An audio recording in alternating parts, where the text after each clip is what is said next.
आज इंडियंस जो है वो पिछले 30 सालों में दुनिया की 25 टॉप आईटी कंपनीज के सीईओ जो हैं वो इंडियंस हैं। कैसे किया उन्होंने? एक दहशतगर्द मुल्क है, हमाद दहशतगर्द तंजीम नहीं है, इसराइल दहशतगर्द वो रोल है। कल जो है वो कल डिपेंड करेगा कि सियासतदानों की हुकूमतों के कंडक्ट्स क्या रहते हैं। बात एमकेएम इस बात पे बिलीव करती है कि मुल्क का जो इकोनॉमिक क्राइसिस है वो मुल्क के नौजवान जो कि हमारा ह्यूमन रिसोर्सेज है इसको ह्यूमन कैपिटल में कन्वर्ट किए बगैर पॉसिबल नहीं है। और उसके लिए हमारी जो यूनिवर्सिटीज हैं हमें वो तालीम देनी पड़ेगी जिसकी इस वक्त दुनिया में डिमांड है। हमारी यूनिवर्सिटीज और हमारे मुल्क का जो कैरिकुलम है वो अनएम्प्लॉयड लोगों का, बेरोजगार लोगों की फैक्ट्री लगी हुई है। हमारे यहाँ बेरोजगार लोग पैदा कर रहे हैं, हमारी यूनिवर्सिटीज बेरोजगार नौजवान पैदा करने की फैक्ट्रीज हैं। हमें जॉब ढूंढने वाला नहीं चाहिए, जॉब पैदा करने वाला आदमी बनाना है। हमें ऐसे तालीम देनी है जिसमें जापान खाली पड़ा हुआ है यूथ से, कनाडा खाली पड़ा हुआ है यूथ से, ऑस्ट्रेलिया खाली पड़ा हुआ है यूथ से, जर्मनी खाली पड़ा हुआ है यूथ से, जिसको इंडियंस ने भर दिया है। वो अपने लोगों को ट्रेन करते हैं, लोगों को भेजते हैं, वो जाकर आज इंडियंस जो है वो पिछले 30 सालों में दुनिया की 25 टॉप आईटी कंपनीज के सीईओ जो हैं वो इंडियंस हैं। कैसे किया उन्होंने? ऐसे किया उन्होंने। आज उनके पास, उन 25 कंपनीज के पास $5 ट्रिलियन का बजट है, $5 ट्रिलियन का। आज इंडिया में जो इन्वेस्टमेंट हो रही है वो लोग जो कि ट्रेन होकर गए बाहर मुल्कों में जाकर कंपनीज के सीईओ बने, आज वो ज़र मुबादला लेकर, फॉरेन इन्वेस्टमेंट लेकर इंडिया जा रहे हैं। हमारी आईटी की इंडस्ट्री है जो वो है $3.2 बिलियन की हमारी इंडस्ट्री है, और इंडिया की है $227 अरब की इंडस्ट्री। हमारा रिजर्व जो है वो 7 अरब है, उनका जो है वो 603 अरब रुपए उनका रिजर्व है, डॉलर सॉरी, उनका रिजर्व है। ये कैसे हुआ? ये अपनी ह्यूमन रिसोर्सेज को, ये हमारा नौजवान जो इस वक्त यूथ बल्ज है हमारे पास, इसको अगर आपने चैनलाइज नहीं किया ये मुल्क तबाह बर्बाद हो जाएगा। इसलिए कि अगर उसको कोई पॉजिटिव एक्टिविटी नहीं मिलेगी तो आज जो है वो नेगेटिव एक्टिविटीज में जाएगा। हमने देखा है 9 मई जैसे जो वाकयात हमने अपने सामने देख लिए। तो आज की दुनिया ग्लोबल विलेज है। इस ग्लोबल विलेज में जरूरी नहीं कि इस मुल्क के अंदर ही जॉब ढूंढी जाए, पूरी दुनिया में जाकर जो है लोगों को एक्सपोर्ट करना चाहिए। स्किल सिखाएं, मेडिकल ट्रेनिंग दें, नर्सेज बनाएं और स्किल सिखाएं, टेक्निकल कॉलेजेस खोलें और दुनिया भर में भेजकर वहां से ज़र मुबादला आए, वहां से फॉरेन डॉलर्स आए।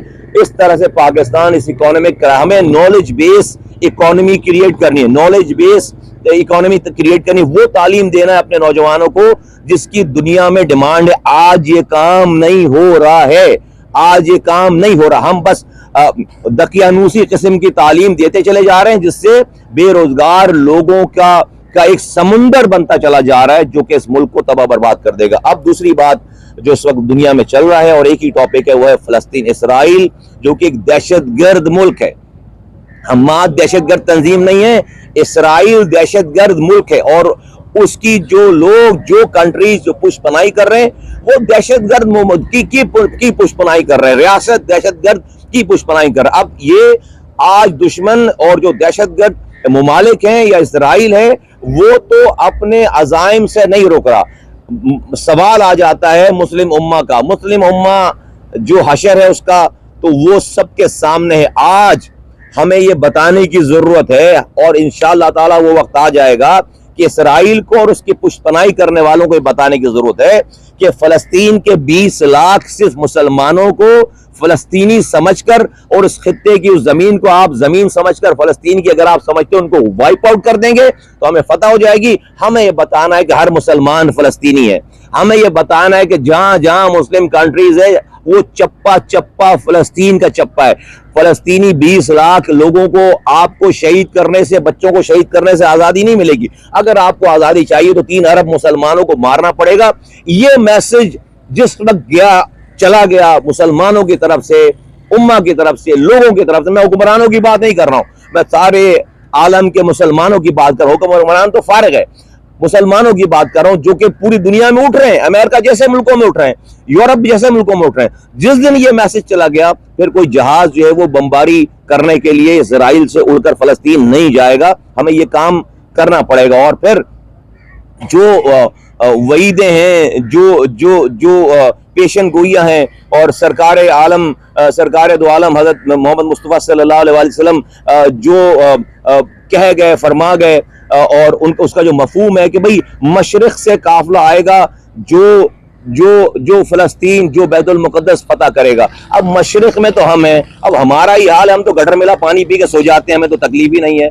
हम तो जो है वो एक हुकूमत की जो है वो जारहियत को नहीं संभाल पा रहे। हम तो रात में लोड शेडिंग बर्दाश्त कर रहे हैं, सुबह सुबह जो है वो गैस की लोड शेडिंग बर्दाश्त कर रहे हैं। हम जो है वो अपनी FIR बगैर रिश्वत के कटवा नहीं सकते। हमारा पानी बंद है, हमारा पानी चोरी करके हमें ही बेचते हैं। तो ये जाकर जो है वो झंडा गाड़ेंगे, ये वो लोग। तो इसका मतलब है कि हमें अपनी इन कोताहियों पर काबू पाना पड़ेगा, अपने मुल्क में जुल्म के निजाम के खिलाफ खड़ा होना पड़ेगा, जब जाकर हम किसी दुनिया में मजलूम का हिस्सा बनेंगे, मजलूमों की जाकर आवाज बन सकेंगे। और अगर इस वाली बात को करना है तो मैं अपनी आपको दिल की बात कह रहा हूं कि आज अगर जुल्म और जालिम के खिलाफ खड़े होने वाले किसी की कोई मिसाल दी जा सकती है तो वो इस फलस्तीनी 10 साल के बच्चे की तस्वीर देखें आप, कि हाथ में पत्थर लेकर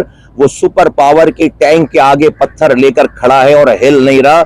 इंसान इतना बड़ा है, अल्लाह ने इंसान को इतना बड़ा बनाया है। हम कितने छोटे हो गए हैं कि हमारे ऊपर तो कोई टैंक चढ़ाने वाला नहीं है, चलाने वाला, लेकिन हम अपने पीने के पानी के लिए निकलने के लिए तैयार नहीं है। अपने बच्चों को गटर मिला पानी पिला रहे हैं, और जो आपको मिल जाता है अवाम को, तो उसी को सारी बात सुना देते हैं। भाई हम जाकर सो रहे हैं, टॉक शो देखकर गालियां बककर हुक्मरानों को सो जाएंगे, और वो जो लीडरान है और जो पॉलिटिकल पार्टीज हैं वो जाकर जो है वो बलवे करें और हंगामे करें और उनको पानी ला कर दें। नहीं बनने वाला चक्कर ये, ऐसा कोई चक्कर नहीं है।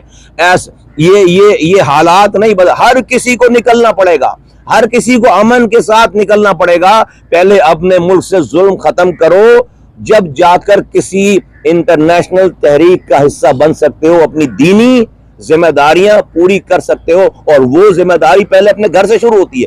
ये जुल्म सहना ऐन दीन के खिलाफ बात है, इंसानियत के खिलाफ बात है, और इस जुल्म को सहकर खामोश रहना इंसानियत के खिलाफ, हमारे रिलीजन के खिलाफ बात है।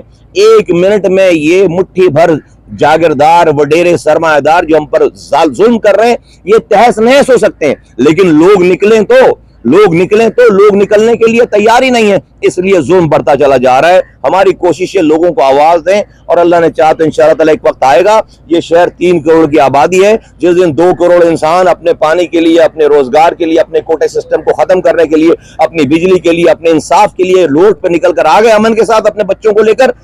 जिस तरह से फलस्तीन के बच्चे आज जो है वो शहीद हो रहे हैं और इतने बड़े जुल्म का मुजाहरा सामना कर रहे हैं, हमारे ऊपर तो ये जुल्म नहीं है। जिस दिन ये आ गए तो ये यहाँ के लिए भी, अपने बच्चों के लिए भी अच्छा कर जाएंगे, और दुनिया के मुसलमान और इंसानों के लिए जो है वो अच्छा कर जाएंगे। हम ये समझते हैं कि वो वक्त जो है वो आने वाला है। हमारी जद्दोजहद इस हवाले से इस तरफ जो है वो काम, ये 2019 में हमें PTI के ऊपर बैत करने के लिए जोर दिया जा रहा था, और वो नहीं किया, तो फिर ये केस जो है लॉन्च हो गया। तो इसमें तो शाहिद खान अब्बासी साहब ने जो बात की है, आप बता रहे हैं, आप रेफरेंस दे रहे हैं, इसमें कोई न्यूज़ तो नहीं है। ये तो जो है वो पाकिस्तान के पिछले चंद सालों के, जो बल्कि आप पिछले 10 सालों का अगर रिकॉर्ड निकाल के देखें तो ये यकीनन ये इससे मैक्सिको करप्शन, ये सारा सिस्टम चल रहा है इस शहर में। आप जानते हैं बिल्डिंग कंट्रोल का सिस्टम अलग है, पानी का अलग सिस्टम है, लैंड ग्रैबरों का अलग सिस्टम है, गुटखा माफिया का अलग। ये डर रहे हैं आपसे, ये डर रहे हैं। इन्होंने कोई रिश्वत कम की है कहीं पे किसी ने, किसी अफसर ने, किसी सियासतदान ने? नहीं डर रहे हो, तो अभी नैब के लिए भी पैसे कमाते हैं, तो कोई करप्शन जो है कम नहीं हुई। हाँ बिल्कुल, ये सियासी जोड़ तोड़ के लिए, आर्म ट्विस्टिंग के लिए बिल्कुल नैब के इदारे को इस्तेमाल किया गया, और आज भी शायद इस्तेमाल किया। खौफजदा तो I think don't think is a right word हमारे लिए, कम से कम MKM के लिए। MKM तो खौफजदा नहीं है, MKM तो पहले से जो है वो बल्कि और जुबिलेंट तरीके से, हम अल्लाह का शुक्र हर दिन के आने के साथ जो रोजाना बढ़ते चले जा रहे हैं, और हमारी पेनिट्रेशन बढ़ती चली जा रही है अल्हम्दुलिल्लाह, और सबको लग रहा है कि ये MKM जो है वो आखिरी, जैसे कि शहर में जो तजुर्बा हो गया PTI का 14 सीटें देकर, कोई टके बराबर का काम नहीं हुआ। इस शहर पे जो है वो 15 सालों से सूबे से मैं पीपल्स पार्टी के ऊपर, टके बराबर का काम नहीं हुआ। पानी चोरी करके हम ही बेचते हैं पानी, अरबों रुपए का। तो आखिरी काम गलत या सही, कम या ज्यादा, छोटा या बड़ा, आखिरी काम तो एमक्यूएम के दौर में ही हुआ था और आखिरी लेगेसी वही है काम की। और हम ही वो लोग हैं जिनके हाथों से ये हुआ था। मेरे जमाने में ये शहर दुनिया के 12 तेजी से तरक्की करने वाले शहरों में शामिल था। आज ये शहर दुनिया के 15 साल की पीपल्स पार्टी की हुक्मरानी के बाद दुनिया के बदतरीन 4 रैंकिंग वाले शहर, बदतरीन रहने वाले इंसानों की जो जगह है दुनिया में 4, उसमें कराची जो 4थे नंबर पे है। तो अच्छे मोस्ट डेवलपिंग सिटीज से सबसे ज्यादा तेजी से तरक्की करने वाले 12 शहरों से निकलकर आज 4 सबसे बुरे शहरों में शामिल हो गया। ये किसके दौर में हुआ है? ये इसी पीपल्स पार्टी के दौर में हुआ है। तो इसलिए लोगों को लगता है कि नहीं, आखिरी दफा काम हमने सारे तजुर्बे कर लिए। अगर काम होना है शहर में, हमारे मसाइल हल होने और हल होंगे इंशाअल्लाह ताला, क्योंकि आज जो हमें तजुर्बा है वो पहले शायद ये वाला तजुर्बा भी नहीं था। अब हमें तजुर्बात भी हो गए, लोगों को भी तजुर्बा हो गया, हमें भी तजुर्बात हो गए। हम पहले से ज्यादा काम कर सकते हैं। शहर को फिक्स करना कोई मसला ही नहीं है। पानी, सीवरेज, रोड, स्कूल, अस्पताल देना कोई मसला नहीं है। जो मैंने बात पहले की है कि हमें इस मुल्क की अगर हमें इकोनॉमिक पावर बनना है इस रीजन में, इकोनॉमिक टाइगर बनना है इस रीजन में, तो हमें अपने ह्यूमन रिसोर्सेज को ह्यूमन कैपिटल में कन्वर्ट करना पड़ेगा। हमें अपने नौजवानों को, जो कि हमारा एसेट है, वो कहीं हमारे लिए थ्रेट ना बन जाए। अगर हमने जिस तरह उनको हमने अच्छी तालीम देकर, वो तालीम, वो स्किल जिसकी दुनिया में जरूरत है, ना कि वो तालीम, वो स्किल जो कि ऑब्सोलीट हो गई है, वो डिग्री हाथ में लेकर जो है मारा फिरेगा, उसको नौकरी नहीं मिल रही। हम वो तालीम देना चाहते हैं जिससे दुनिया भर में उसको जाकर अपॉर्चुनिटी मिले। वो जब जाएगा तो वहां से जो वो डॉलर भेजेगा, मुल्क में डॉलर आएंगे, वो वहां पर कंपनीज का बड़ा बनेगा, रिसोर्सेज इस्तेमाल करेगा, इन्फ्लुएंस इस्तेमाल करेगा और फिर अपने मुल्क में फिर जो है वो इन्वेस्टमेंट लेकर आएगा। ये पाकिस्तान का फ्यूचर प्लान होना चाहिए और यही पाकिस्तान का फ्यूचर प्लान है। इंशाअल्लाह ताला आने वाला वक्त जो है वो अच्छे दिन लेकर आएगा। सर, एक सवाल वहीं पर रह जाता है, इस वक्त जो इलेक्शन होने जा रहे हैं, मैं बड़े इजीली आपको बता दूं, एस्टेब्लिशमेंट और सियासत को किस तरीके से अलग अलग आप देखते हैं? और इस वक्त जो इलेक्शन होने जा रहे हैं उस पर क्या किसी किस्म का दबाव नहीं होगा और बेहतर तरीके से इलेक्शन होंगे? देखें, एस्टेब्लिशमेंट का एक रोल तो है ना इस मुल्क में। हम अगर सुबह सोकर उठे और कहें कि एस्टेब्लिशमेंट जो है का रोल नहीं होगा इस मुल्क में, तो ये तो गलत बात होगी। है तो रोल, और आज तो है। कल सियासतदान अपने तौर तरीके कैसे रखते हैं, क्या करते हैं, क्या उनको, जब अभी सियासतदानों को, जमहूरियत की पार्टियों को मौका मिला कि वो मुल्क में वो आइडियल किस्म का लोकल गवर्नमेंट निजाम राइज कर दें, पीपल्स पार्टी को मौका मिला, पीटीआई को मौका मिला, पीएमएलएन को मौका मिला, कर दिया क्या उन्होंने? बल्कि सबसे बड़े गासिब बन गए। पीएमएलएन ने भी नहीं इलेक्शन कराए, पीटीआई ने भी इलेक्शन नहीं कराए, ना तरामीम की, और पीपल्स पार्टी तो कराती नहीं है। तो जो जमहूरी कव्वतें अपनी पहली सीढ़ी जमहूरियत की पहचानने के लिए तैयार नहीं है, आइन की खिलाफ वर्जियां कर रही हैं, लोगों को अख्तियारात मसाइल, तो वहां पर फिर भाई किसी का तो रोल होगा ना भाई, कोई तो फिर रोल अपना क्रिएट करेगा। तो ये सारा डिपेंड करता है सियासतदानों के अपने के। मैं नहीं कह रहा कि भाई वो बहुत अच्छे हैं या ये बहुत बुरे हैं, या ये बहुत अच्छे हैं वो बहुत बुरे, नहीं, ऐसा नहीं है। आपको अपनी स्पेस, आपको काम से आप बोले जी आप कुछ करें नहीं, और आप जो है वो कहें कि कोई दूसरा स्पेस ना गिरे, भाई जो ऐसा कहीं नहीं होता। आज तो रोल है, कल जो है वो कल डिपेंड करेगा कि सियासतदानों के, हुकूमतों के कंडक्ट्स क्या रहते हैं।